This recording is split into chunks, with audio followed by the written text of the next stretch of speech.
Hey y'all, just wanted to walk you through a little mug I'm doing right now. This is a 12-ounce mug, coffee mug with a handle, and this is how I set it up. It's basically just under 11 inches circumference, so I have my framing square set for 10.9375. That's the size all the way around, and then 4 inches is the height.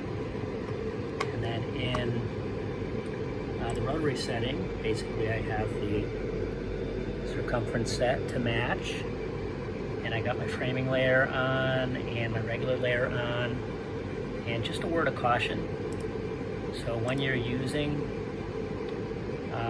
doing a mug with a handle and you've got the framing layer basically the size of the mug all the way around, if you go into your laser and you use Lightburn and you frame it and it frames that T1 frame, you are gonna go all the way around. That handle is gonna come up to the top.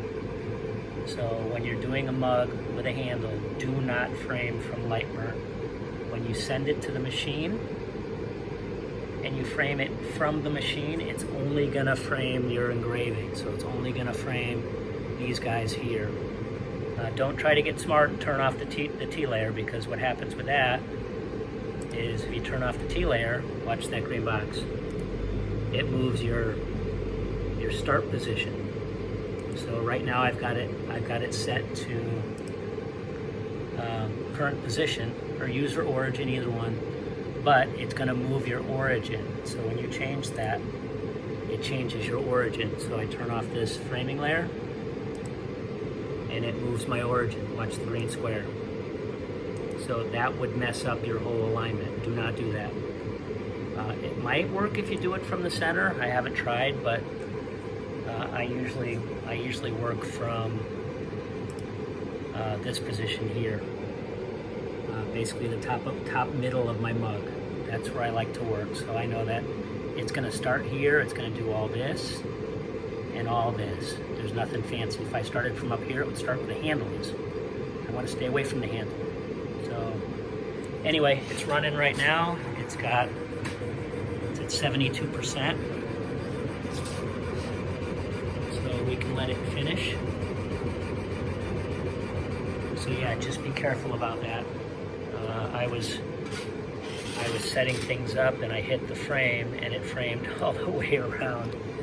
Thankfully my laser head was not in harm's way, so I'm always super cautious. And when you send the program to your machine, I always take my laser head and I move it off to the side, and then I frame from the machine just to make sure I get what I want. Make sure it's that handle's going to stay on the bottom and not go over the top. You never know what you might have done, so it's always good to double check. Then once I know it's good, I move the origin back to this spot, and then I'm good to go. Yeah, if the machine, I think the machine's almost done. So it's at 96%, so we can see what it looks like. And I can kind of show you what I'm talking about with the framing.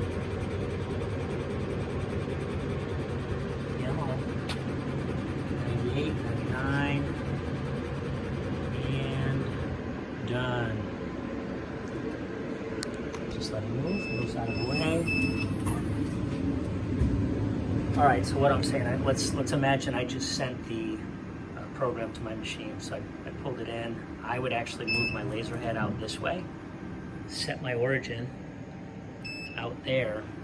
So now my origin is out here, and then when I frame, my laser head is nowhere near it.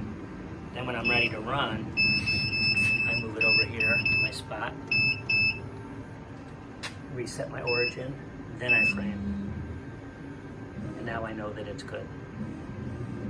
All right, so let's move this out of here. Bear with me. Sorry about that. And there's my mug. Obviously it needs to be cleaned. And what I do is I put a little piece of tape here. That's my mark. That way I know where I need to line it up. It's exactly on the other side of the handle.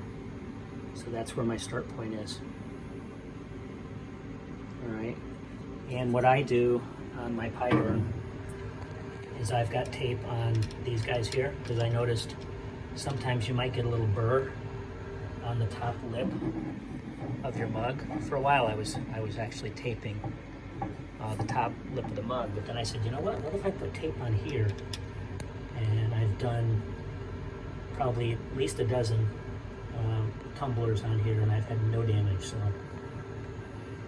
just an FYI. All right, hope this helps, and if you guys are getting any value from my videos, don't forget to like, share, and subscribe. And until the next one, laser on, dudes.